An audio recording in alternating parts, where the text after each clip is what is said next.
স্বয়ংভূব মনুর আশ্রমে স্বয়ংভূব এসে উপস্থিত হয়ে গেলেন কপিল দেবীর কর্দম ঋষির আশ্রমে। কর্দম ঋষি 3টা আসন দিলেন তাদেরকে বসার জন্য। এক আসনের মধ্যে স্বয়ংভূব মনু বসেছেন, এক আসনের মধ্যে দেবহূতি বসেছেন, এই শতরূপা বসেছেন। কিন্তু দেবহূতি এখনো আসনে বসেন নাই, তিনি আসনের পাশে দাঁড়িয়ে আছেন। কর্দম ঋষি বলছেন, এ কি রাজকুমারী, রাজপুত্রী আসন গ্রহণ করুন। কিন্তু তিনি আসন গ্রহণ করছেন না, দাঁড়িয়ে আছেন। আচ্ছা, কেন তিনি আসন গ্রহণ করছেন না? তার পিছনে কারণটা কি? কারণটা হলো দেবশ্রী নারদের মুখ থেকে এই কর্দম ঋষির তপস্যার কথা শ্রবণ করার পর আমি মনে মনে তাকে স্বামী রূপে গ্রহণ করে নিয়েছি। তাকে মনে মনে স্বামী রূপে গ্রহণ করে নিয়েছি। আর এখন স্বামীর দেওয়া আসনের মধ্যে যদি আমি বসি, তাহলে আমার নারী ধর্ম লঙ্ঘন হবে, এতে অপরাধ হবে। স্বামীর সেবা আমি করব, আমার সেবা স্বামীর কাছ থেকে সেবা গ্রহণ করব না। এই জন্য আমার নারী ধর্ম লঙ্ঘন হয়ে যাবে।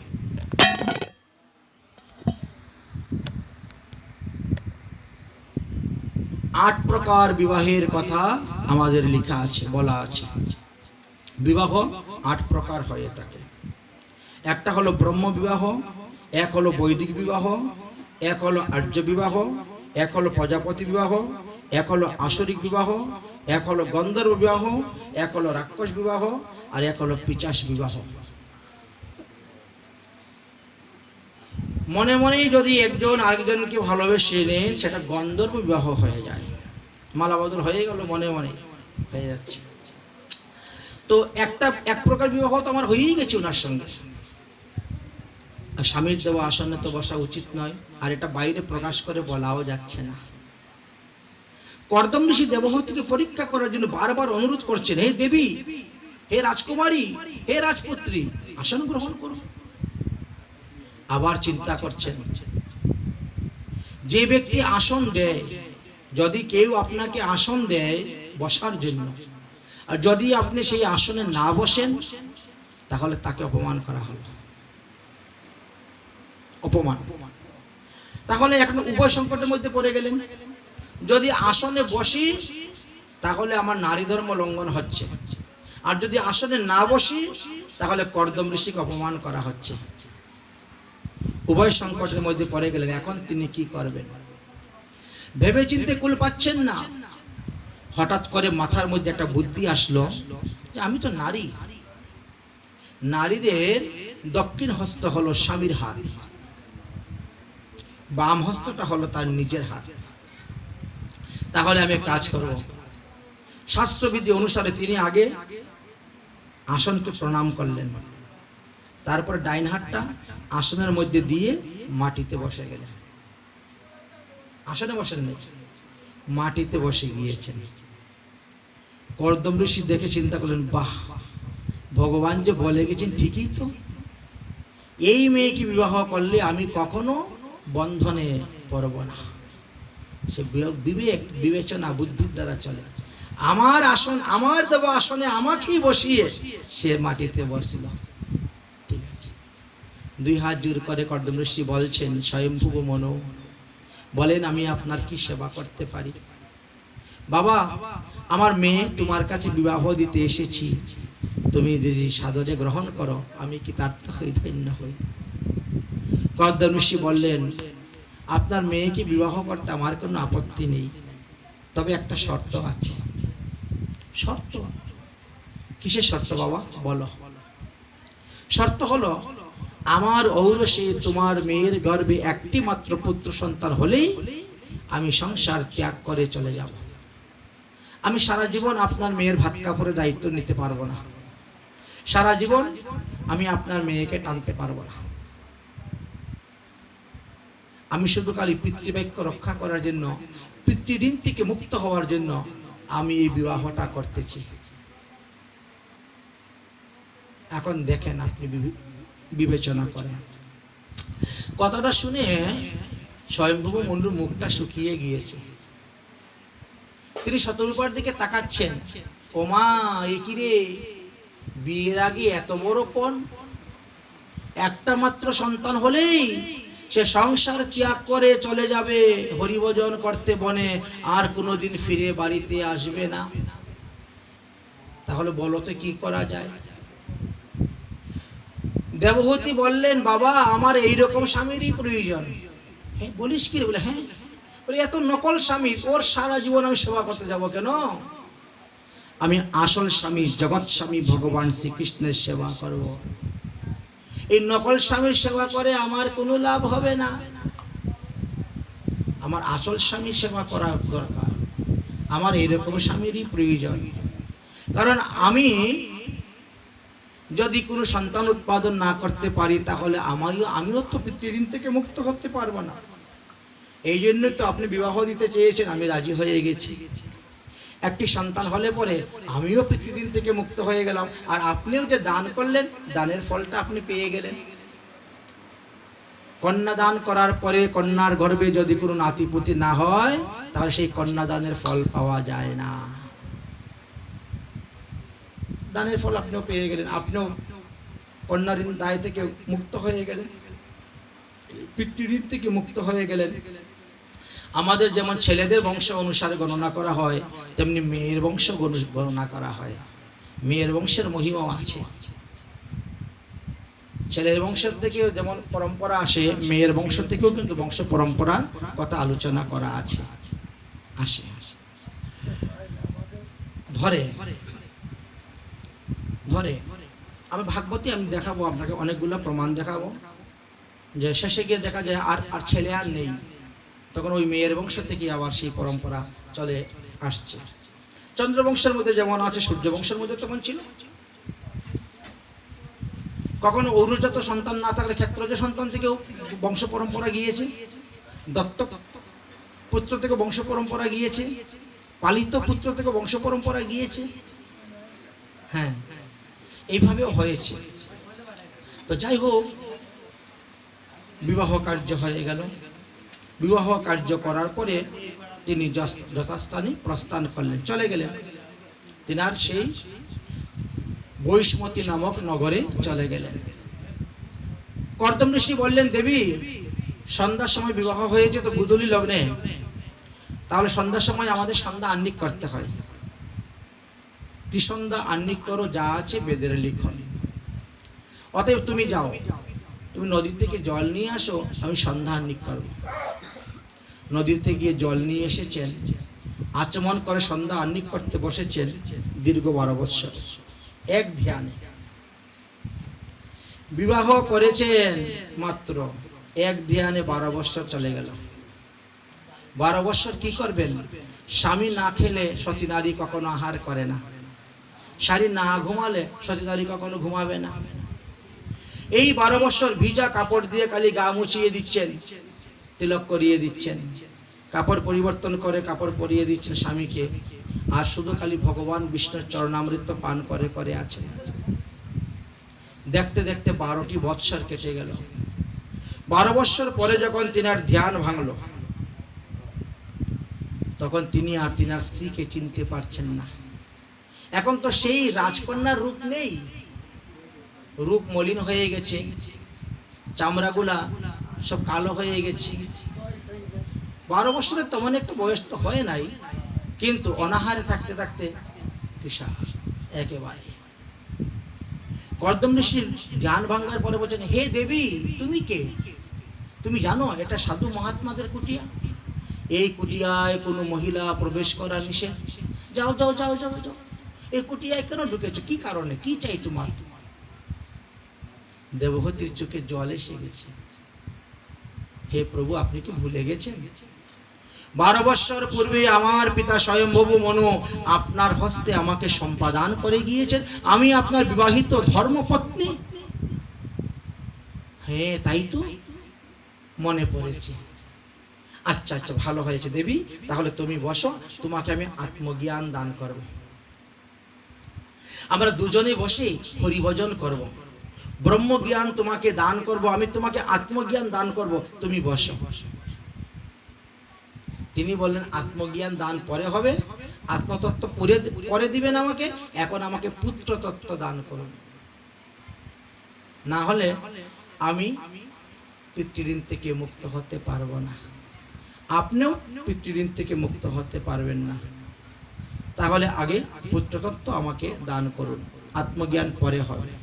ঠিক আছে দেবী, তুমি যখন চাচ্ছ তাই হবে। ওই সামনে দেখো একটা সরোবর আছে, বিন্দু সরোবর, সামনে চলে যাও, ওখানে নারায়ণ সরোবর, নারায়ণ সমতুল্য সেই সরোবর, ওখানে চলে যাও, গিয়ে সেখানে স্নান করো।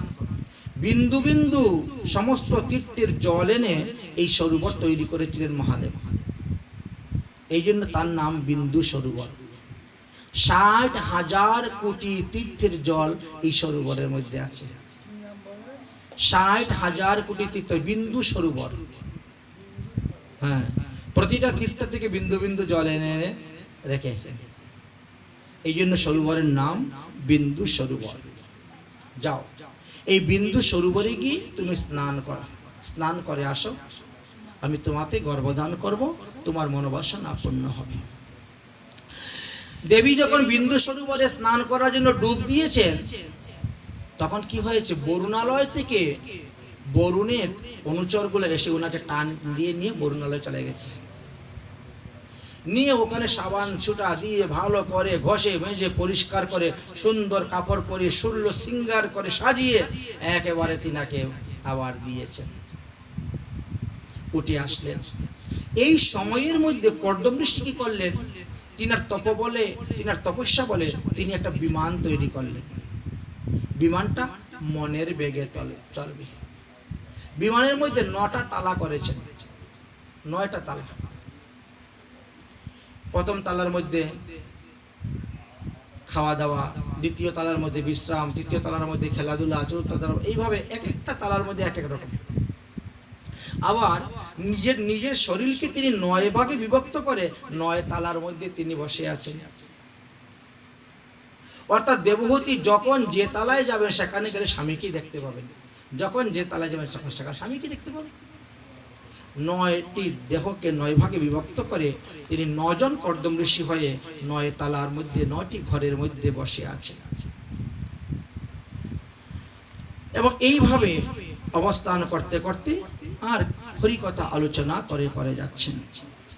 যার স্বামী ধর্ম আচরণ করে না, তার স্বামী জীবিত অবস্থাতেই তার সঙ্গ ত্যাগ শ্রেয় বলেছেন। এখানে এর সঙ্গ করলে কি হয়, নরকে যেতে হয়। তাই দেবহূতির স্বামী যেহেতু হরিভজন পরায়ণ ছিলেন, ধর্ম আচরণশীল, তাই তিনি স্বামীর মনোবাসনা পূর্ণ করতে গিয়ে বা নিজের মনোবাসনা পূর্ণ করতে গিয়ে 9 তালাতে 9 ভাবে তারা রতিক্রিয়া করেছিলেন, যার ফলে গর্ভবতী হয়েছিলেন, এবং সেই গর্ভ থেকে 9টি সন্তান প্রসব হয়েছিল একসঙ্গে, এবং সেই 9টি সন্তানই কন্যা সন্তান ছিলেন। তার মধ্যে একটিও পুত্র সন্তান নেই, 9টি কন্যা সন্তান। যাই হোক, তাহলে দেখা গেল কি 9টি কন্যা সন্তান তিনার জন্ম হয়ে গেল। এবার বলছেন, দেবী তাহলে আমি এখন চললাম বিদায়। বিবাহের আগে তোমার প্রতিজ্ঞা ছিল, বলে তোমার প্রতিজ্ঞা ছিল পুত্র সন্তান, কিন্তু হয়েছে তো কন্যা সন্তান। যদি আমার পুত্র সন্তান হতো 9টা, আমি আপনাকে বিন্দু মাত্র বলতাম না, অনুরোধ করতাম না যে আপনি আশ্রমে থাকুন, এখনই বিদায়, যাও সন্ন্যাস গ্রহণ করো। কিন্তু 9টি কন্যা সন্তান হয়ে গেছে, এই 9টি কন্যাকে বিবাহ দিয়ে আপনি চলে যান, আমি আপনাকে বাধা দিব না, কিন্তু আমাকে যাতে ধর্মশাস্ত্র উপদেশ দিতে পারে তার জন্য একটি পুত্র সন্তান আমাকে দিয়ে যাবেন। ঠিক আছে, তাই হয়। অতঃপর তিনি গৃহে থাকলেন, বেশ কিছুদিন অবস্থান করলেন। দেবহূতি দ্বিতীয়বার গর্ভবতী হলেন এবং সেই গর্ভ থেকে একটি পুত্র সন্তান প্রসব করলেন। ভগবানের আদেশ অনুসারে সেই পুত্রের নাম রাখলেন কপিল দেব। বলো কপিল ভগবানের কি। ভগবানের একটি অংশ অবতার, অংশ অবতার, অংশের অংশ অবতার, কলা অবতার, কলার কলা অবতার। এইভাবে এক এক অবতার আসেন। কেউ পুরুষ অবতার, কেউ বা লীলা অবতার, কেউ বা গুণ অবতার, কেউ বা মন্বন্তর অবতার, কেউ বা যুগ অবতার, কেউ বা শক্তি অবতার, কেউ বা আবেশ অবতার নিয়ে আসেন।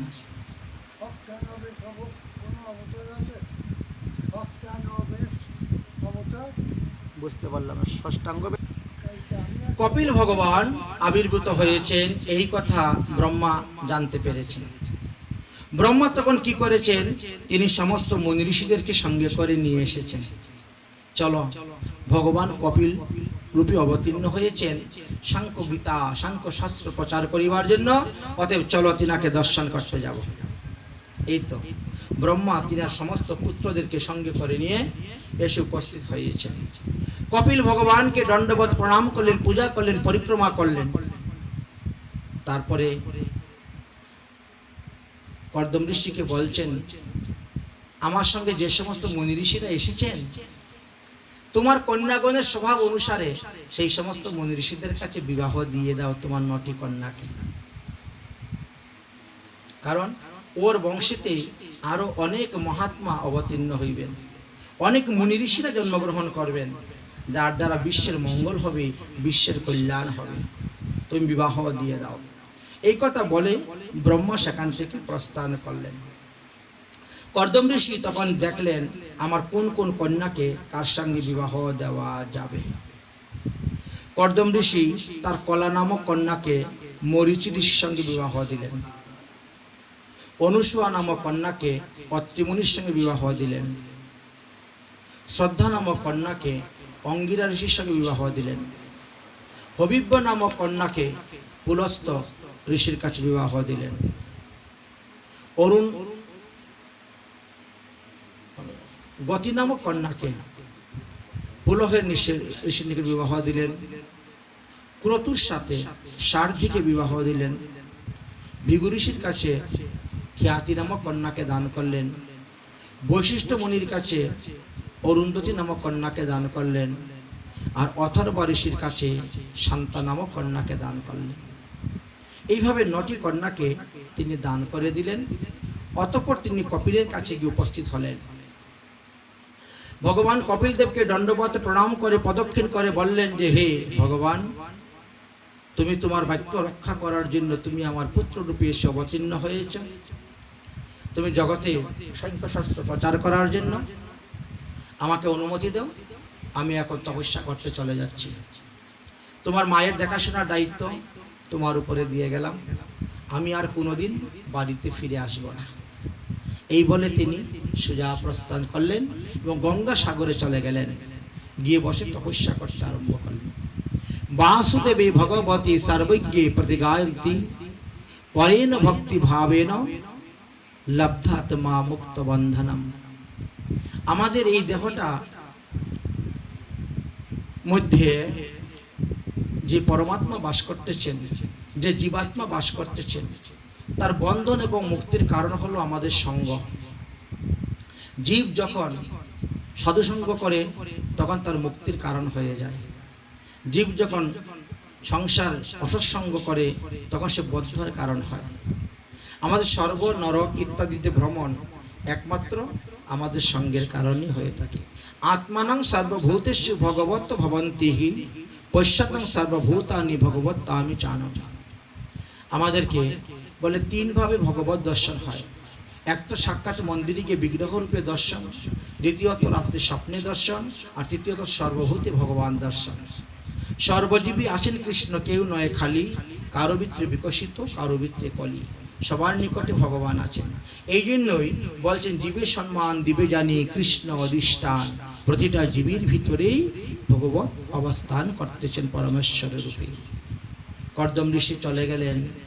দেবহূতি কপিল দেবকে এসে বলছেন, হে পুত্র, আমি তোমার পিতার মুখ থেকে শুনেছি তুমি সাধারণ প্রকৃত জগতের মানুষ নয়, তুমি অপ্রাকৃত চিন্ময় জগতের মানুষ, তুমি ভগবানের অংশ অবতার, তুমি জগতের কল্যাণের জন্য তুমি আমার পুত্র রূপে অবতীর্ণ হয়েছ। দেখো বাবা, এই 9টা মেয়ের সংসারকে নিয়ে দৌড়াদৌড়ি করতে করতে আমি এতই ব্যস্ত যে হরিভজন করার মতন আমার কোনো সময়ই হাতে নেই। এই মায়ার সংসার থেকে কিভাবে উত্তীর্ণ হতে পারবো তুমি আমাকে একটু বলো তো, এঘুরো সংসারে পড়িয়া মানব না পায় দুঃখেরও শেষ। ও মা, তুমি সাধু সঙ্গ করো, সাধু সঙ্গ করো, হরিভজন করো, তবে তোমার এই দুঃখের দূর হবে, তোমার অন্ত ক্লেশ হবে। দেবহূতি বলছে, বাবা সাধু সঙ্গ করার মতো সময় আমার হাতে কোথায়? সারাদিন গৃহকর্ম করতে করতে ব্যস্ততার মধ্যে থাকি, আর সাধুদের কাছে গেলেই যে সাধুরা হরিকথা শুরু করে দিবে তা তো নয়। সবারই কি একটি সময় গময় আছে। তারপর সাধুরা যদি একবার হরিকথা বলতে বসে যায় তাহলে তো হয়েছে। তাদের শাস্ত্র জ্ঞান যথেষ্ট আছে, কিন্তু কাণ্ড জ্ঞান নেই।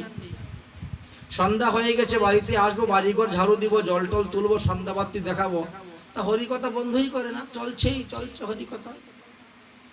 হরিকথা শেষ না হলে উঠে আসতেও পারবো না, এই আর এক জ্বালা। তাই বলছি কি, ওই সাধুরা যে সমস্ত গ্রন্থ দেখে দেখে পাঠ করেন পড়েন, ওইগুলা তুমি বাজার থেকে কিনে এনে আমাকে দিয়ে দাও, আমি ওইগুলা দেখে দেখে পাঠ করব, পড়ব। এতেই আমি প্রেম ভক্তি লাভ করতে পারবো, ভগবানকে লাভ করতে পারবো, আমি মুক্তি লাভ করতে পারবো, ভগবত ধাম লাভ করতে পারবো। কপিল ভগবান বলছেন, মাগো হবে না। কেন হবে না? এই কারণেই হবে না, সেটা একটা উদাহরণ না দিলে তোমাকে বোঝাতে পারবো না। বাজার থেকে বই কিনে এনে পড়লেই যদি প্রেম ভক্তি লাভ হয়ে যেত তাহলে তো হয়েই গেছিল। হবে না কেন?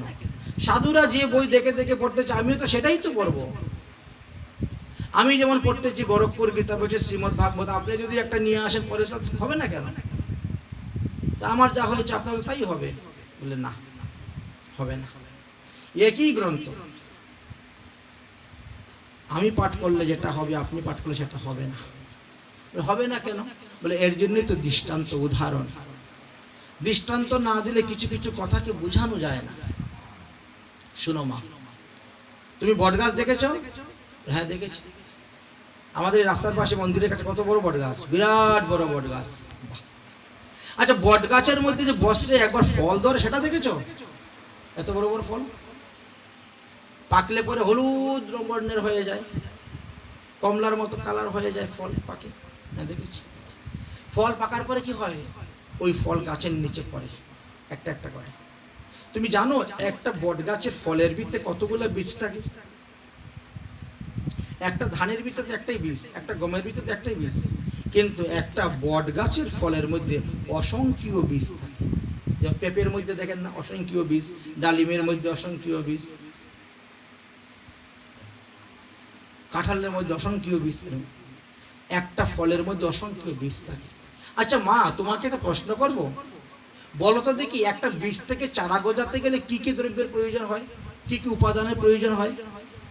মা বলছেন প্রথমে মাটির প্রয়োজন। আচ্ছা মা, বট গাছের নিচে মাটি আছে? ওখানে তো কেউ শ্বেত পাথর দিয়ে বাঁধিয়ে রাখে নাই। বট গাছের নিচে মাটি আছে। আর কি লাগে? জলের প্রয়োজন, বৃষ্টির জল বট গাছের নিচে দাঁড়ায়। আর কি প্রয়োজন? সূর্যের আলো, বট গাছের নিচে যথেষ্ট সূর্যের আলো পড়ে। আর কি প্রয়োজন? বাতাসের, বাতাসও বট গাছের নিচে খুব হেলে দুলে যাচ্ছে। আর কিসের প্রয়োজন? একটা বীজ থেকে চারা গজাতে গেলে বলে মাটির উর্বরতা শক্তির প্রয়োজন, তাও আছে। বট গাছের নিচে জৈব পদার্থের কোনো অভাব নেই। গাছের পাতা পরে পচতেছে, কত গরু ছাগল যাচ্ছে খেতে, সেখানে গোবর পড়তেছে, পচতেছে। তার তোমার কথা হলো মা, যে এই 5টি উপাদান যেখানে আছে সেখানেই বীজ থেকে চারা গজাবে। মাটি, জল, সূর্যের আলো, বাতাস, উর্বরতা শক্তি। তাহলে এই 5টি জিনিস কিন্তু বট গাছের নিচে আছে, তা সত্ত্বেও বট গাছের নিচে বটের চারা দেখা যায় না। যদি 5টি উপাদান থাকলেই বটের চারা হয়ে যেত, তাহলে তো বট গাছের নিচে পা ফেলাবার মতন কোনো জায়গাই থাকতো না। লক্ষ লক্ষ কোটি কোটি বটের চারা হয়ে ভরে যেত, কিন্তু ওখানে গেলে একটা বটের চারাও পাবেন না। ঠিক তেমনি ভাবে বাজার থেকে বই কিনে এনে পড়লেই প্রেম ভক্তি লাভ হবে না। তার বটের চারা কোথায় দেখা যায়? গাছের উপরে, জানালার কার্নিশের উপরে, ছাদের উপরে, দিওয়ালের উপরে, পাক্কা দিবাল, বাউন্ডারির উপরে। ও মা, সেখানে তো আসল উপাদান মাটিই নাই, সেখানে তো বৃষ্টির জল দাঁড়ায় না, সেখানে তো কোনো উর্বরতা শক্তি নাই। ইট পাথরের মধ্যে, সিমেন্টের মধ্যে কি শক্তি আছে? উর্বরতা শক্তি। কিন্তু সেখানে বটগাছ হয়ে যায় কেমন করে গো? কারণ এই ফলটা যখন কোনো পাখি খায়, কাক, কোকিল, ময়না আছে না কত পাখি, এই ফল যখন পাখি খায় তখন কি হয়? পাখির মুখের লালার দ্বারা এই ফলটা এমন একটা শক্তি ধারণ করে পেটের ভিতরে যায়। মুখের লালার একটা শক্তি আছে আলাদা। তারপরে যখন সে বিষ্ঠা রূপে পতিত হয়, যেখানে পরে সেখানেই গাছ হয়ে যায়। তার তো মাটির প্রয়োজন হয় না, জলেরও প্রয়োজন হয় না, বাতাসেরও প্রয়োজন হয় না। তাহলে পাখির মুখের লালার একটা দাম আছে না আলাদা? ঠিক তেমনি ভাবে সাধুরা যখন হরি কথা বলেন, তো সাধুদের মুখের লালার দ্বারা সেই কথাটা এমন একটি শক্তি ধারণ করে বেরিয়ে আসে যে এই হরি কথা শ্রবণ করতে করতে পাষাণ হৃদয়ের মানুষ যারা, তাদেরও হৃদয়টা গলে যায় পাষাণ, তারাও একদিন সাধু হয়ে যায়। আজকে যারা সাধুদেরকে হিংসা করতেছে, সাধুদেরকে নিন্দা করতেছে, সাধুদের গালি দিচ্ছে, একদিন দেখবেন তারাই সাধু হয়ে যাচ্ছে। জগাই মাদুইয়ের কথাই বলুন, কত সাধুদের ধরে টিকি কেটে দিয়েছে, কত সাধুদেরকে ধরে মদ খাওয়াইয়ে দিয়েছে, কিন্তু শেষে তারাই এমন সাধু হয়ে গেল যে প্রতিদিন 3 লক্ষ হরিনাম করে, মস্তক মুন্ডন করে শিকা রেখেছে, প্রত্যেক সাধুদের চরণে ধরে ধরে ক্ষমা ভিক্ষা প্রার্থনা করে, কাঁদে। যে চাপাল গোপাল এত বড় কালী ভক্ত, পাঠার মাথা ছাড়ার মদ ছাড়া কিছু বুঝে না। বৈষ্ণব নিন্দা, বৈষ্ণবদের উপরে দোষ দেওয়ার জন্য শ্রীবাস পণ্ডিতের বাড়ির সামনে পাঠার মাথা, লাল জবা ফুল, মদের হাড়ি রেখে দিয়ে চলে এসেছে। সে নিজে রেখে দিয়ে চলে এসে আবার লোক নিয়ে জড়ো করে, দেখ দেখ সাধুরা কি করে দেখ। ওই শ্রীবাস পণ্ডিতের বাড়িতে দরজা বন্ধ করে দিয়ে এরা মদ খায় আর সারা রাত্রে চিল্লায়, রাত্রি জাগরণ করে, পাঠার মাথা খায় সাধুরা। ফলে কি হলো? বৈষ্ণব নিন্দার ফলে কুষ্ঠরোগগ্রস্ত হলেন। গঙ্গাও তাকে কৃপা করলেন না। সেখান থেকে কাশীতে আসলেন, মহাদেবের তপস্যা করলেন, মহাদেবও কৃপা করলেন না। বললেন যে যে সাধুর কাছে অপরাধ হয়েছে তার চরণে গিয়ে ক্ষমা চাও, তবেই রক্ষা হবে। না কুষ্ঠ ব্যাধিগ্রস্ত হয়ে বহু বছর ভোগ করলেন, আর শেষে তিনি বৈষ্ণব বন্ধনা রচনা করলেন। বৃন্দাবনবাসী যত বৈষ্ণবের গণ প্রথমে বন্ধনা করি সবারই চরণ। এত বড় সাধু নিন্দুক, এত বড় বৈষ্ণব নিন্দুক যে ছিল, শেষ বৈষ্ণব বন্ধনা করেন। এই জন্য বলে সাধুর মুখের দ্বারা, সাধুর মুখের লালার দ্বারা এই কথাটা এমন একটি শক্তি ধারণ করে বেরোয় যে সেই কথা শুনতে শুনতে অসাধু ও সাধু হয়ে যায়। নাস্তিক ব্যক্তি আস্তিক হয়ে যাচ্ছে, অনার্য ব্যক্তি আর্য হয়ে যাচ্ছে।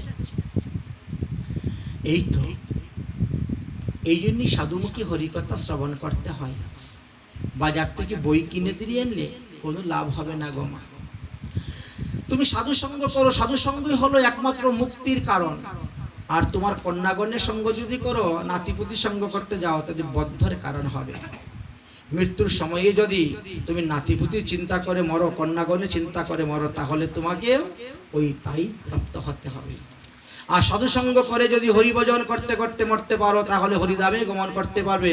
এই জন্যই বলছি মা, এই মনটাই হলো বন্ধনের কারণ, আর মনটাই হলো মুক্তির কারণ।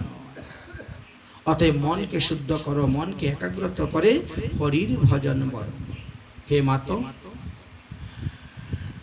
আমরা অগ্নি প্রকট করলে পরে যেভাবে শীত দূর হয়ে যায়, ভয় দূর হয়ে যায়, অন্ধকার দূর হয়ে যায়, ঠিক তেমনিভাবে হরি ভজনের দ্বারা আমাদের সমস্ত পাপ তাপ অপরাধ নাশ হয়ে যায়।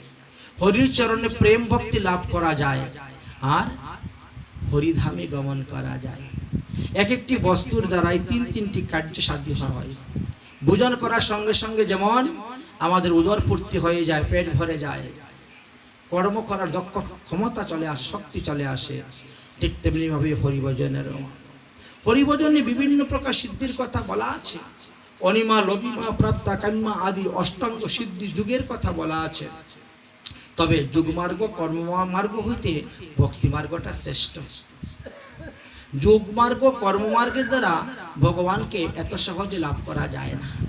যোগমার্গ কর্মমার্গের দ্বারা জীব যায় ভগবানকে ধরার জন্য, আর ধরতে গিয়ে যদি কারো পতন হয়ে যায় তার বিরাট লোকসান হয়ে যায়। আর প্রেমী ভক্তি যারা, তাদেরকে আসেন ভগবান ধরার জন্য। অতএব মা, তুমি প্রেমের সহিত ভক্তির সহিত ঘরে বসে হরির আরাধনা করো, দেখবেন ভগবান তোমাকে ধরার জন্য আসবেন, তোমার আর পতনের ভয় নেই। যেমন মনে করেন বিড়ালের বাচ্চা, দৃষ্টান্ত, বিড়ালের বাচ্চা দেখবেন তার মাকে ধরে না কখনো, মাই বাচ্চাকে ধরে নিয়ে যায়, এগর থেকে ওগরে, ওগর থেকে ওগরে, এ বাড়ির থেকে সে বাড়ি নিয়ে চলে যায়। যেখানে নিলে পরে তার বাচ্চা নির্ভয়ে থাকতে পারে, ভালো থাকতে পারে, সুন্দর থাকতে পারে, সুখে থাকতে পারে। বাচ্চার তো কোনো চিন্তাই নেই, চিন্তা তো মায়ের। এইটা হলো প্রেমী ভক্তির লক্ষণ। আর জ্ঞান মার্গ, যোগমার্গ, কর্মমার্গ, এরা যায় ভগবানকে ধরার জন্য। ধরতে গেলে অসাবধান হলে তাদের পতন হয়ে যাবে। যেমন ধরেন বান্দরের বাচ্চা, বান্দর কখনো তার নিজের বাচ্চাকে ধরে না। ধরে কে? বাচ্চা মাকে ধরে। মাকে ধরে কখনো ঘাড়ের মধ্যে ঝুলে, কখনো পেটের মধ্যে ঝুলে, কখনো পিঠের মধ্যে ঝুলে, কিন্তু মা তার মতো সে চলতে থাকে। কখনো এই ছাদের থেকে লাফ দিয়ে ওই ছাদে চলে যাবে। বাচ্চা যদি তখন সাবধান ভাবে, শক্তভাবে না ধরে, পড়ে যাবে, পতন, হাত ভেঙে যাবে, পা ভেঙে যাবে, ঘাড় মটকে যাবে। এই জন্য বললেন, জ্ঞান কর্ম যুগে নহে কৃষ্ণ বশ, কৃষ্ণ বশের হেতু চাই প্রেম ভক্তি রস। ও মা, তুমি প্রেমের সহিত ভজন করো। এই জগতের ভক্ত না তিন প্রকার আছে। কেউ সাত্ত্বিক ভক্ত, কেউ রাজস্বিক ভক্ত, কেউ তামসিক ভক্ত। সাত্ত্বিক এবং রাজস্বিক ভক্তের সঙ্গ তুমি করিও না মা, কেবল এই রাজস্বিক এবং তামসিক সঙ্গ করে, কেবল সাত্ত্বিক ভক্তের সঙ্গই তুমি করো। লক্ষণং ভক্তি যোগের অতি গুণাশ্চ হৃদয়। এই তিন গুণ শত রজ তম। ভগবত সেবার জন্য মুক্তিকেও স্বীকার করতে নাই, অস্বীকার করে নিতে হয়। ভগবানের ভজন করার পরে যদি ভগবান তোমার সামনে এসে উপস্থিত হয়ে যান, তোমাকে বললেন যদি ভগবান তুমি কি চাও বলো, তখন বলবেন আমি তোমার প্রেম ভক্তি চাই, আমি তোমার সেবা চাই। কখনো মুক্তি চাইবেন না। মুক্তি চাইলে সঙ্গে সঙ্গে ভগবান তোমাকে মুক্তি দিয়ে দিবেন। আর এই মুক্তিটা এক ধরনের আত্মহত্যা, আত্মবঞ্চনা করা। কারণ মুক্তি হয়ে গেলে আর তুমি ভগবানের সেবা করতে পারবে না। আর মুক্তি না হওয়া পর্যন্ত তুমি ভগবানের সেবা করতে পারবে। তাই ভগবানের কাছে চাইবে যে আমার কর্ম অনুসারে যেখানেই জন্ম হোক না কেন, আমি যেন কখনো তোমাকে ভুলি না, তোমাকে পাশরি না। আমি যেন তোমার সঙ্গ করতে পারি, তোমার সেবা করতে পারি, তোমার পূজা করতে পারি, তোমার ভক্তির সঙ্গ করতে পারি, তোমার ভক্তির মুখে তোমার লীলা কথা শ্রবণ করতে পারি। এটাই তুমি ভগবানের কাছে কামনা করবে। সাধু পুরুষের সঙ্গে অহংকার দূরীভূত হয় এবং সাধু পুরুষের সঙ্গ দ্বারাই আত্মকল্যাণ হয়ে থাকে, ভগবত লাভ করা যায়। প্রত্যেকটি মানুষের উচিত তার স্বধর্ম অনুষ্ঠান নিরত থেকে ভগবত বুদ্ধিতে ভগবানের যে সমস্ত মূর্তি আছে তার পূজা করা। আমাদের 8 প্রকার মূর্তি পূজার বিধান দেওয়া আছে। শৈলময়ী, দারুময়ী, লৌক্যময়ী, লেক্যময়ী, শেক্যময়ী, মনোময়ী, মণিময়ী, প্রতিমা, অষ্টবিধামতা। 8 প্রকার মূর্তি পূজার আমাদের বিধানের কথা দিয়েছেন। এই 8 প্রকার মূর্তির মধ্যে যে কোনো এক প্রকার মূর্তিতে শ্রদ্ধার সহিত, ভক্তির সহিত, প্রেমের সহিত আপনি সেবা করে যাবেন। হে মাতা, আমি তোমার কাছে ভক্তি যুগের কথা অতি সংক্ষেপে বললাম, অষ্টাঙ্গ যুগের কথাও অতি সংক্ষেপে বললাম। এই দুইটি দ্বারাই মানুষ ভজন করে ভগবান পাদপদ্ম লাভ করতে পারে। ভগবানকে পেতে গেলে মানুষকে 9টা সিঁড়ি অতিক্রম করতে হয়। ভক্তি মন্দিরে প্রবেশ করতে গেলে 9টা সিঁড়ি প্রবেশ করতে হয়। প্রথম সিঁড়ির নাম হলো সাধু সঙ্গ, আদৌ শ্রদ্ধা। প্রথম সিঁড়ির নাম হলো শ্রদ্ধা। যতক্ষণ পর্যন্ত আপনার শরীরে শ্রদ্ধা উৎপন্ন হবে না, শ্রদ্ধা শব্দের অর্থ হলো বিশ্বাস, ভগবান আছেন, তিনি আমাদেরকে পরিচালনা করাচ্ছেন, তিনি আমাদেরকে দেখছেন, আমরা যদি তিনার শরণাপন্ন হই তিনি অবশ্যই আমাদেরকে রক্ষা করবেন। এই বিশ্বাসটা আগে উৎপন্ন করতে হয়। তাই সর্বপ্রথম হল আদৌ শ্রদ্ধা। তো প্রথমে শ্রদ্ধা, শ্রদ্ধার পরে কি হবে? তত সাধু সঙ্গ। শ্রদ্ধা হওয়ার পরে আপনি প্রথম সিঁড়িতে উঠে গেলেন। প্রথম সিঁড়িতে দৌড়াদৌড়ি কিছুদিন করলেন, তারপরে এবার সাধুসঙ্গ করার আপনার ইচ্ছা হলো, জাগবে। যেখানে সাধুরা থাকেন সেখানে যেতে ইচ্ছা হবে, বিভিন্ন প্রকার প্রশ্ন জিজ্ঞাসা করবেন ভগবত সম্বন্ধে, জানার জন্য, বুঝার জন্য, শিকার জন্য। কে আমি, কেন আমার যারে তাপত্র, ইহা না জানিলে মোর কেসে হিত হয়। এই জন্য 4 প্রকার ভক্তকে ভগবান খুব ভালোবাসেন। আরতি, জিজ্ঞাসী, অর্থার্থী বললেন না শ্রীমদ্ ভগবদ গীতাতে। তাহলে এই ভক্তগণের সঙ্গে করা, ভক্তমুখে হরিকথা শ্রবণ করার একটা রুচি আপনার আস্তে আস্তে আসবে। এই হরিমুখে, ভক্তমুখে হরিকথা শ্রবণ করার রুচি এত সহজে আসে না। কেন আসে না? এটা পূর্ব প্রারব্ধ কর্মের ফল। এই জন্য হরিকথা সময় শ্রবণের সময়ও পাওয়া যায় না, সুযোগও পাওয়া যায় না, আবার সময় সুযোগ পেলেও রুচি আসে না। তাহলে হরিকথা শ্রবণের রুচি আসবে কেমন করে?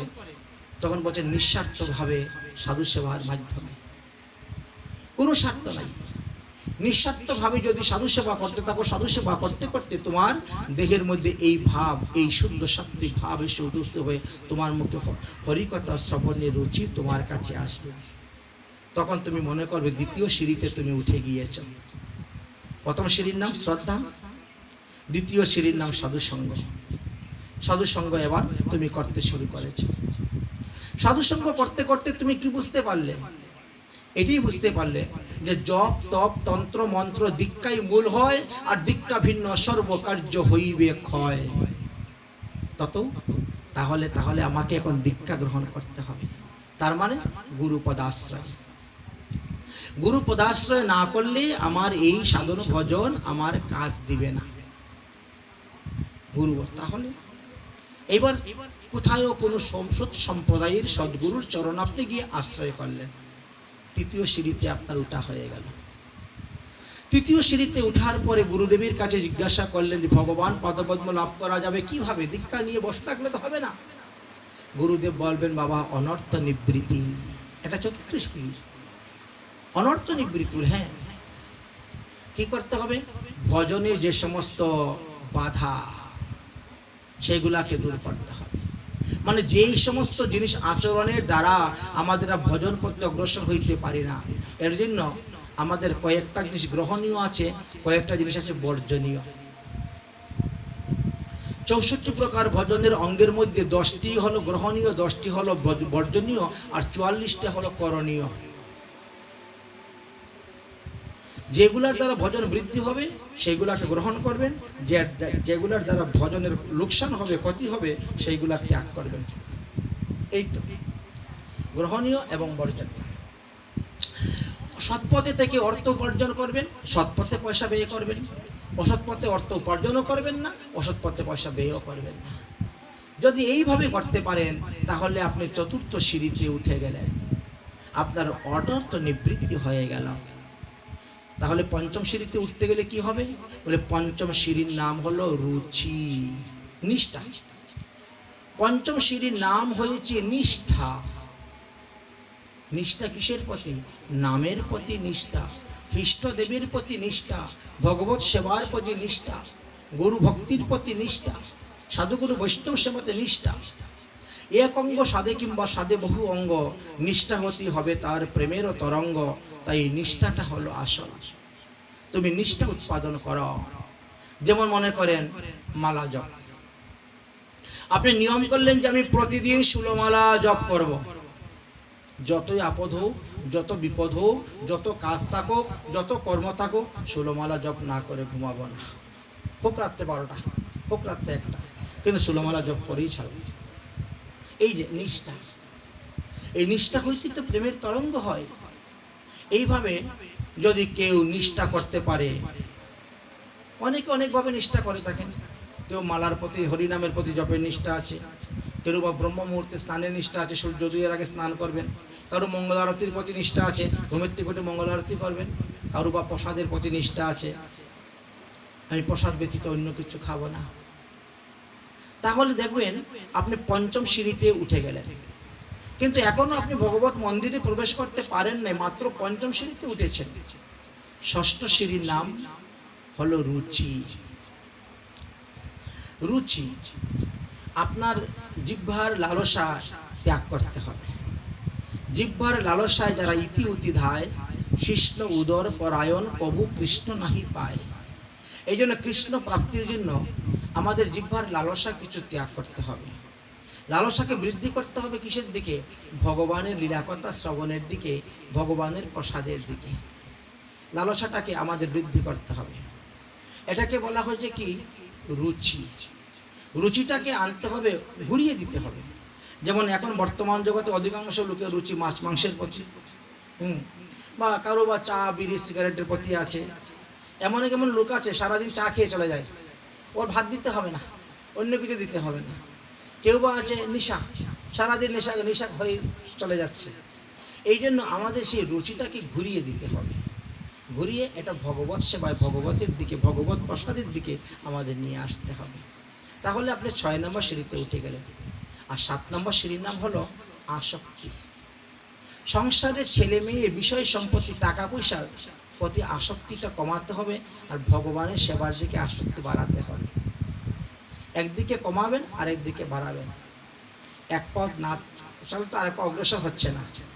একদিকে অগ্রসর হতে গেলে আরেক দিকটা ছাড়তে হবে। কিছু না ছাড়লে কিছু পাওয়া যায় না। একটা সাইড ছাড়বেন, আরেকটা সাইড আপনি ধরবেন। এটার নাম হলো আসক্তি। তাহলে আমার ছেলে, আমার মেয়ে, আমার বাড়ি, আমার গাড়ি, আমার টাকা, আমার জমি, আমার এই যে আমার যে এই আসক্তিটা ত্যাগ করতে করতে, তেরা তুঝকো অর্পণ কিয়া লাগে মেরা। হে ভগবান, সব তোমারই দান, সব তোমাকে অর্পণ করলাম। কারণ আমি যখন জন্মগ্রহণ করেছিলাম না, কিছু নিয়ে আসি নাই। আবার যখন মারা যাব তখনও কিছু নিয়ে যাব না। সুতরাং এই বিষয়ের প্রতি আমার করে তো লাভ নেই, সেটা আমার সঙ্গে যাবে না। তো হ্যাঁ, আমার সঙ্গে যাবে কি? আমার নাম। আমি যদি নাম করতে পারি ভগবানের, আমি যদি একাদশী আদি ব্রত করতে পারি, তাহলে এই পুণ্যটি আমার সঙ্গে যাবে। পাপ এবং পুণ্য এই দুইটাই আমাদের সঙ্গে যায়। কারণ আমাদের দেহটাকে পুড়িয়ে ছাই করলেও কখনো পাপ পুণ্যকে পুড়িয়ে ছাই করা যায় না এই কর্মকাণ্ডের দ্বারা। পাপ পুণ্যকে ছাই করতে গেলে একমাত্র ভক্তিকে আশ্রয় করতে হবে। ভক্তি নামক ইন্ধনের দ্বারাই এই পাপকে ক্ষয় করা যায়। এই জন্য তাকে বলা হয়েছে আসক্তি। তাহলে শ্রদ্ধা থেকে আরম্ভ করে আসক্তি পর্যন্ত যে 7টা সিঁড়ির কথা আমরা আলোচনা করলাম, এই 7টা সিঁড়িকে বলা হয়েছে সাধন ভক্তি। একে বলা হচ্ছে সাধন ভক্তি। সাধন ভক্তি লাভ হওয়ার পরে আপনার দেহেতে অটোমেটিক ভাব ভক্তি এসে যাবে। আমরা তো সবাই জানি দুধের মধ্যে ঘি আছে, কিন্তু হাত ঢুকালেই ঘি হাতের মধ্যে লাগবে না। দুধ থেকে ঘিটাকে বের করতে গেলে বেশ কিছু প্রক্রিয়া আমাদের প্রয়োগ করতে হচ্ছে, সাধন প্রয়োগ করতে হচ্ছে। ঠিক তেমনি ভাবে ভগবান সর্বত্রই আছেন। গাছের মধ্যেও আছেন, পাখির মধ্যেও আছেন, ফলের মধ্যেও আছেন, ফুলের মধ্যেও আছেন, পাথরের মধ্যেও আছেন, কিন্তু তাকে তো দেখা যায় না। তাকে দেখতে গেলে সে তার সাধন করতে হবে। তার দেখেন মাখন যেভাবে আমরা দুধের থেকে বের করি, ঘি বের করি, ঠিক তেমনি ভাবে ভগবানকে সেই রকম ভাবে বের করতে হয়। কারণ ভগবান হলেন সাধ্য বস্তু, আর সাধ্য বস্তু লাভ করতে গেলে আমাদেরকে সাধন করতে হয়। তাই এই শ্রদ্ধা থেকে আরম্ভ করে আসক্তি পর্যন্ত 7টা যে সিঁড়ি বলা হলো, এই 7টা সিঁড়িকে বলা হয় সাধন ভক্তি। সাধন ভক্তি লাভ করার পরে অটোমেটিক আপনার দেহের মধ্যে ভাব ভক্তি এসে যাবে, আর ভাব ভক্তির পরে প্রেম ভক্তি, আর প্রেমের দ্বারাই ভগবানকে আপনি বেঁধে দিবেন। মা যশোদা যেভাবে গোপালকে বেঁধেছেন, ভগবান শ্রীকৃষ্ণ যেভাবে কৃষ্ণকে বেঁধেছেন, আপনিও সেইভাবেই বাঁধতে পারবেন ভগবানকে। এই জন্যই বলা হয়েছে প্রেম ভক্তি লাভ করতে হবে। ও মা, যারা এই প্রেম ভক্তি লাভ করতে পারে নাই, যারা ভগবানের ভজন করে না, যারা মায়ার সংসারের মধ্যে পড়ে আছে, মায়ার জগতের মধ্যে পরে ডুবে হাবুডুবু খাচ্ছে, তাদের কি হয়?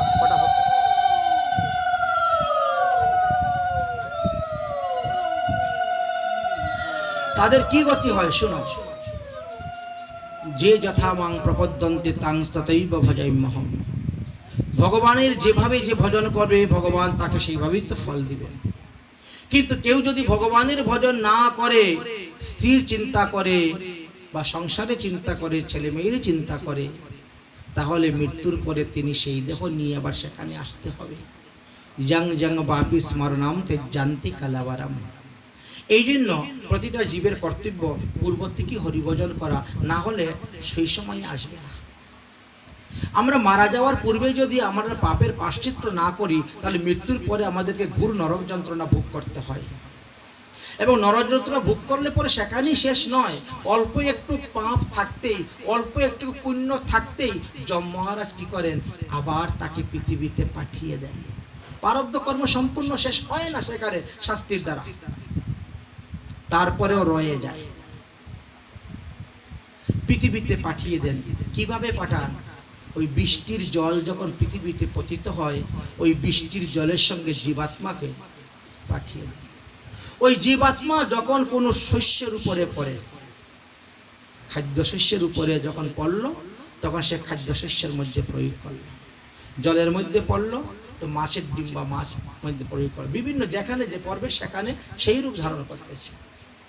এবার এই খাদ্যশস্য আমরা যখন পুরুষ লোকরা গ্রহণ করি, খাদ্যশস্যের মাধ্যমে সেই জীবাত্মা আমাদের দেহের মধ্যে প্রবেশ করল।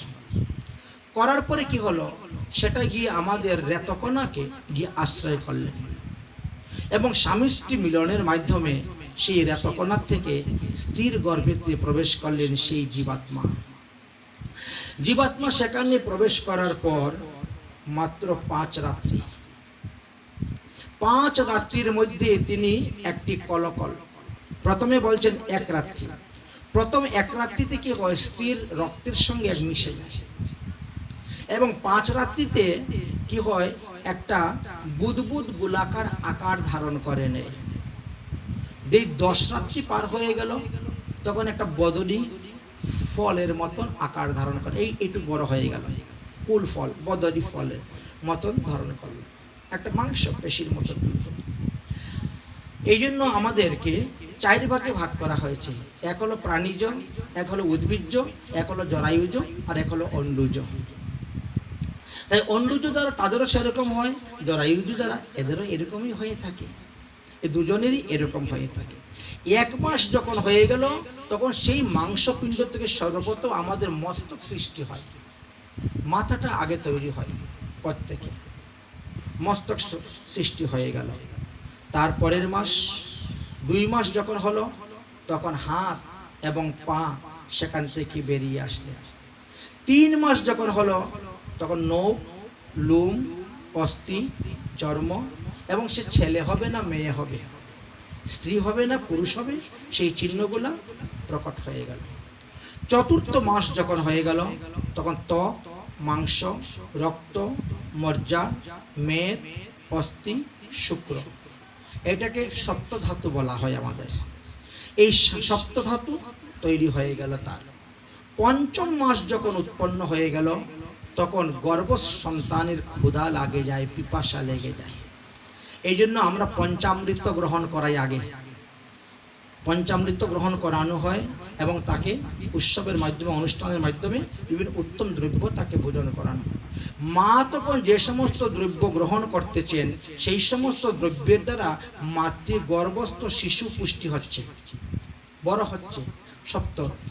আচ্ছা, মা যদি সেই সময়ে তিতা খায়, লবণ খায়, বেশি টক খায়, বেশি ঝাল খায়, এই রসগুলা কিন্তু শিশুর শরীরে জ্বালা যন্ত্রণা হয়, শিশু কষ্ট পায়, কারণ তখন তো তার জ্ঞান হয়ে যায়। কিন্তু জ্ঞান হলে কি হলো, ইচ্ছা মতো সে নড়াচড়া করতে পারবে না, ইচ্ছা মতো হাত পা নাড়তে পারবে না, কারণ সে তো একটা জরায়ুর মধ্যে কতগুলা রজ্জু দ্বারা বেষ্টিত আছে, এমনগুলা নারী এমনভাবে জড়িয়ে আছে যে ইচ্ছা মতো হাত পাগুলা নাড়াচাড়া করা যায় না। 6ষ্ঠ মাসে জরায়ুর দ্বারা বেষ্টিত হয়ে মায়ের দক্ষিণ কুক্ষির দিকে, ডাইন দিকে এসে তিনি অবস্থান করেন, আর মায়ের ভুক্ত সেই সমস্ত দ্রব্য তিনি গ্রহণ করেন। 7ম মাসেতে জীব সম্পূর্ণ জ্ঞান লাভ করে এবং পূর্ব জন্মের সমস্ত কথা তার মনের মধ্যে পড়ে যায়, সে জাতিস্মর হয়ে যায়। 100 জন্মে কোথায় কোথায় জন্মগ্রহণ করেছিল, কি কি পাপ করেছিল, সেই পাপের ফলে কোন নরকে কত বছর বাস করে এসেছে, সেটাও তার মনে পড়ে যায়। তখন সে ভয়ভীত হয়ে ভগবানকে ডাকতে শুরু করে। ভগবান মাতৃগর্ভে এসে তাকে দর্শন দেন, তাকে দেখা দেন, তাকে কৃপা করেন, তার সঙ্গে কথাবার্তা বলেন। উভয়ের মধ্যে কথাবার্তা বলতে বলতে 10 মাস হয়ে যায়। জীবাত্মা বলে, ভগবান তুমি আমাকে মাতৃগর্ভরূপী কারাগার থেকে মুক্ত করে দাও, আমি পৃথিবীতে গিয়ে আমি তোমার ভজন করব। আমি এইবার কিন্তু শপথ করে বলতেছি, প্রতিজ্ঞা করে বলতেছি। ভগবান বলছেন, এর আগে তুমি যতবারই এসেছো মাতৃগর্ভে এইভাবে আমাকে স্তুতি করেছো, আমি এসেছি, আর তুমি পৃথিবীতে গিয়ে আমাকে ভুলে গিয়ে তুমি সংসারে স্ত্রী পুত্রের সেবা করে গিয়েছো, আমার সেবা তো করে না। এবার আমি দৃঢ় প্রতিজ্ঞা শপথ করে বলতেছি, আমি এবার পৃথিবীতে গিয়ে আমি আর কোনো মায়ার চক্করে পড়ব না, আমি কেবল তোমারই ভজন করব। প্রভু তুমি আমাকে ছেড়ে দাও। আরে বাবা, এখানে বসে ভজন কর। দেখো এই স্থানটা না একেবারে অল্প স্থান, একদিকে মলের ভাণ্ড, আরেকদিকে মূত্রের ভাণ্ড, তার মধ্যে কেন ছোট্ট একটি জরাই। কখনো কখনো মলের ভাণ্ড থেকে কৃমি গিয়ে ধ্বংসন করে, কামড় মারে সন্তানকে, অজ্ঞান হয়ে যায়, আবার কিছুক্ষণ পরে জ্ঞান ফিরে পায়। এইভাবে অতএব এত সংকীর্ণ জায়গাতে বসে তোমার ভজন হবে না প্রভু, তুমি আমাকে পৃথিবীতে পাঠাও, পৃথিবীতে পাঠাও। 10 মাস বয়সে জীবাত্মা যখন এইভাবে বারবার ভগবানকে স্তুতি করতে থাকে, তখন ভগবানের ইচ্ছাই প্রসব বায়ু তৈরি হয় মাতৃগর্ভে। এটা ভগবানের ইচ্ছা। আর প্রসব বায়ুর এত বেগ যে প্রসব বায়ুর সঙ্গে সন্তান ভূমিষ্ঠ হয়ে যায়, হয়ে সে ভূমিতে পতিত হল। হওয়ার পরে কি হলো, জীব বেশ কিছুক্ষণ সময় অজ্ঞান থাকে, চেতন নেই। কতক্ষণ পরে সে যখন চেতন পায়, চোখ খোলার পরে সে আর সেই ভগবানকে দেখতে পায় না। এমন এক মহাদনকে সে হারিয়ে ফেলেছে, তাই সেই শিশু কান্না করতে শুরু করে দেয়। কিন্তু আমরা তো জানি না, আমরা বুঝি না যে এই শিশু, সদ্যজাত শিশু কেন কান্না করতেছে। আমরা তখন তাকে আদরের ছেলে স্বজনের কোলে তুলে নিই, আদর করে করে করে করে কি করি, শেষ পর্যন্ত তার এই শুদ্ধ দেহকে আমরা অশুদ্ধ করে দিই, তার শুদ্ধ মনকে আমরা অশুদ্ধ করে দিই। সে যখন জন্মগ্রহণ করলো, তখন তাকে সাত্বিক আহার ভগবান দিলেন, দুধ, মাতৃস্তন দুধ পান। কিন্তু পরে আমরা তাকে রাজস্বিক, 6 মাস যেতে না যেতেই তাকে আমরা রাজস্বিক তামসিক আহার খাওয়াইয়ে তার পবিত্র দেহকে অপবিত্র করে দিই। মাছ খাওয়াবো, মাংস খাওয়াবো, ডিম খাওয়াবো, ছুটকি খাওয়াবো, কত কিছু খাওয়াবো। আমরা মনে করি কি এইগুলোর মধ্যে শক্তি বেশি, প্রোটিন বেশি, এইগুলা খেলে পরে ছেলে ভালো থাকবে, ব্রেন ভালো হবে, বুদ্ধি ভালো হবে, কত কিছু। কিন্তু আমাদের ভারতবর্ষে 135 কোটি লোকের মধ্যে 35 কোটি লোকে নিরামিষ খায়। বাংলাদেশের লোক হয়তো শুনলে অবাক হয়ে যাবে, 135 কোটি লোকের মধ্যে 35 কোটি লোকই নিরামিষ খায়। আর তার মধ্যে 35 লক্ষ লোকই একেবারে সাধু মহাত্মা।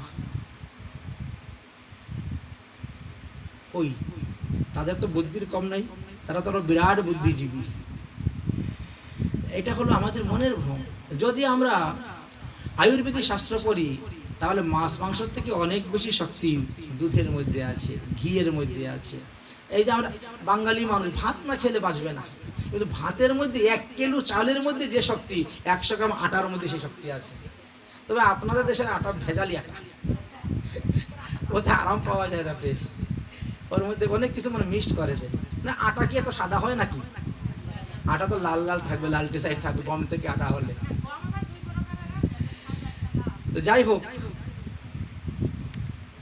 শক্তির দিকে বিচার করলে দেখা গেল যে না, শক্তির জন্য যে আপনাকে মাছের ঝোল খেতে হবে এমন কিছু নয়, মাংস খেতে হবে এমন কিছু নয়। কেউ কেউ লোক কি বলে আত্মা চায় তাই খাই। আসলে তিনি আত্মতত্ত্ব সম্পর্কে কোনো জ্ঞানই নেই। যে এই কথা বলে তার আত্মতত্ত্ব সম্পর্কে জ্ঞানই নেই। আত্মা এমন একটি বস্তু, তাকে দেখেন জলে ভিজানো যায় না, অস্ত্রে কাটানো যায় না, রোদ্রে শুকানো যায় না, আগুনে পোড়ানো যায় না, বলেন। আচ্ছা, তার কি ইচ্ছা হচ্ছে খাবে মাছ আর মাংস? কখনো হয় না। ভুল ধারণা, ভুল সিদ্ধান্ত আমাদের। এগুলো দেহের খাদ্য, এগুলো তো দেহের খাদ্য আমাদের। কিন্তু দেহের খাদ্যের জন্য তো ভগবান অনেক কিছু আমাদেরকে দিয়েছেন। এইগুলো না খেলেও আমরা বেঁচে থাকতে পারবো, না খেলেও আমরা বেঁচে থাকতে পারবো। এমন কিছু নাই যে এইগুলো না খেলে মরে যাব। যদি তাই হতো তাহলে মাছ মাংস যারা খেয়ে তারা অমর হয়ে যেত, ওজর হয়ে যেত। কই তারা ওজর অমর তো হচ্ছে না। আচ্ছা, বিপরীত দিকে আপনারা বলতে পারেন তারা সাধুরা কেন মরে? সাধুরা তো নিরামিষ খাচ্ছে, ভগবানের ভজন করছে, ভগবানের প্রসাদ খাচ্ছে, তো তারা কেন মরে? আরে মরতে তো সবাই কি হবে, শাস্ত্র তো বলছেন জন্মস্যহি ধ্রুবমৃত, জন্মগ্রহণ যখন করেছেন বাবা মরতে হবে। আচ্ছা, কিন্তু মরলে পরেও কিন্তু মৃত্যুদূতের ধরার কায়দা কিন্তু দুই রকম আছে।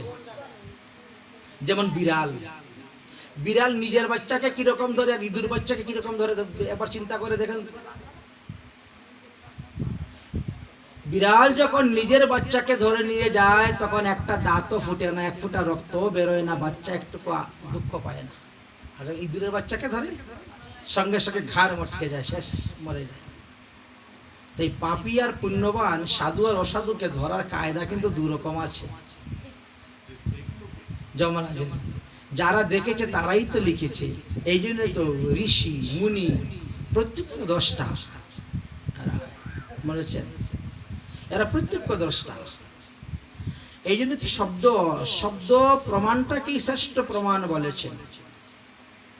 তাহলে বোঝা গেল কি সঙ্গটাই হলো আমাদের কারণ। আমরা যদি সাধুর গৃহে জন্মগ্রহণ করতাম তো জন্ম থেকে ভগবানের প্রসাদ পেতাম, ভগবানের ভজন করতাম। অসাধুর ঘরে জন্মগ্রহণ করছি, এই জন্মের পর থেকে মাছ খাচ্ছি, মাংস খাচ্ছি, ভগবানকে ভুলে গেছি, সংসারে মত্ত হয়ে আছি। এই জন্যই বললেন সংগাত ন কুর্জাত প্রমদাত জাত যুগস্য পারং পরমানুরূহম মত সেবায়া প্রতিপদ্য লব্ধা ভজন্তে জং নিরয়া মামানস্য। যে ব্যক্তি আমার ভজন করেন, যে ব্যক্তি আমার শ্রীমূর্তিতে সেবা পূজা করেন, যে ব্যক্তি আমাতে আত্মজ্ঞান লাভ করেছেন, তিনি কখনো অসৎসঙ্গ করতে যাবেন না। তিনি সম্পূর্ণভাবে অসৎসঙ্গ ত্যাগ করে দিবেন, এমনকি স্ত্রী সঙ্গ পর্যন্ত ত্যাগ করে দেন। কারণ পুত্র সন্তান উৎপাদনের জন্য স্ত্রী সঙ্গটা সৎসঙ্গ, বাকি ইন্দ্রিয় তৃপ্তির জন্য হলে সেটাও অসৎসঙ্গ। কথাটা বড় কঠিন, কথাটা সবে মেনে নিতে পারবে না। বিবাহিত জীবনেও আপনি ব্রহ্মচর্য হয়ে থাকতে পারবেন। বিয়ে না করলেই যে ব্রহ্মচারী এমন কোনো কথা নয়। ব্রহ্মচারী সম্পর্কে আলোচনা করতে গিয়ে 8টা বিষয়ের কথা বলেছেন। ব্রহ্মচার্যের 8টি বিশেষ ধর্ম আছে। 8টি ধর্ম যিনি পালন করতে পারবেন তিনি হলেন ব্রহ্মচারী, না হলে ব্রহ্মচারী লাভ করা যায় না। তাহলে আমরা এই মনুষ্য জন্ম পেলাম, দেবের দুর্লভ এই মনুষ্য জন্ম। দেবতারাও বাসনা করেন তারা মানুষ হয়ে জন্মগ্রহণ করতে, কারণ স্বর্গেতে হরিভজন হয় না। তাই ভারতবর্ষের ভারতভূমিতে এসে মানুষ হয়ে জন্মগ্রহণ করতে তারা চায়, ভজন করতে, কারণ ওটার কর্মভূমি। যে যেমন কর্ম করবে তেমন ফল লাভ করতে পারবেন। তাই দেবতারাও বাঞ্ছা করে। আপনি যদি ইচ্ছা করেন আপনি দেবতা হতে পারবেন তপস্যার দ্বারা, সাধন ভজনের দ্বারা। আপনি যদি ইচ্ছা করেন আপনি দেবরাজ ইন্দ্র হতে পারবেন। আপনি ইচ্ছা করলে ভজনের দ্বারা ব্রহ্মা হতে পারবেন। সেই রকম ভজন করতে হবে আপনাকে। যদি আপনার সেই অনুপ্রেরণা থাকে, হ্যাঁ আমি ব্রহ্মা হব, আমি কোনো একটা ব্রহ্মাণ্ডের ব্রহ্মা হব, হয়তো এই ব্রহ্মাণ্ডের নাই হতে পারি, অন্য ব্রহ্মাণ্ডের ব্রহ্মা হব, সেই রকম দৃঢ় তপস্যা ভজনের দ্বারা মানুষ ব্রহ্মা হতে পারে, ইন্দ্র হতে পারে, দেবতা হতে পারে, মানুষ গন্ধর্ব হতে পারে, দিব্য মানুষ হতে পারে, মহামানুষ হতে পারে। কিভাবে? এই সততার দ্বারা, ভজনের দ্বারা। তাই মনুষ্য জন্ম পেয়ে আমরা যদি হরিভজন না করি তাহলে আমাদের এই মনুষ্য জন্মটা বৃথা গেল। 84 লক্ষ যোনি ভ্রমণ করার পরে ভগবত কৃপাতে আমরা এই মনুষ্য জন্ম পেয়েছি। আর সেটাকে যদি আমরা পশুর মতন আহার নিদ্রা মিথুন নিয়েই থাকি তাহলে আমি আর পশুর মধ্যে পার্থক্যটা রইল কি? কপিল ভগবান মা দেবহূতিকে এইভাবে তত্ত্বজ্ঞান দান করতেছেন। মা গো যশ্চিত্তম বর্ততে নামম তিব্যম। অতএব মা তুমি সর্বদা নাম সংকীর্তন করো, নাম সংকীর্তন করো। নামের দ্বারাই তোমার পাপ ক্ষয় হবে, নামের দ্বারাই তোমার রুচি আসবে আর নামের দ্বারাই তুমি প্রেম ভক্তি লাভ করতে পারবে। ভগবান কপিল দেব এইভাবে শ্রেষ্ঠ শ্রেষ্ঠ ভক্তিতত্ত্ব আত্মতত্ত্ব মা জননীকে উপদেশ দিলেন। উপদেশ দেওয়ার পরে বললেন, মা তুমি এখন বসে ভজন করো, আমি চলে যাচ্ছি। সন্ন্যাস গ্রহণ করে আমার বাবা যেখানে বসে তপস্যা করতেছেন সেই গঙ্গাসাগরে আমিও গিয়ে তপস্যা করব, তুমি আমাকে বিদায় দাও। মায়ের কাছ থেকে বিদায় নিয়ে কপিল ভগবান সাধন মার্গ অবলম্বন করার জন্য তিনি চলে গেলেন গঙ্গাসাগরে। সেখানে গিয়ে ভজন করলেন, সাংখ্য শাস্ত্র প্রচার করলেন আর সিদ্ধিপদ লাভ করে সিদ্ধিস্থানে উত্তম স্থানে পৌঁছে গেলেন। পুত্রের আদেশ পেয়ে মাও সেইভাবে ভজন করলেন এবং তিনিও যথাস্থানে প্রস্থান করেছিলেন। এইভাবে আমরা তৃতীয় স্কন্ধ বিশ্রাম দিয়ে দিচ্ছি। এবার আমরা চতুর্থ স্কন্ধের মধ্যেই প্রবেশ করব।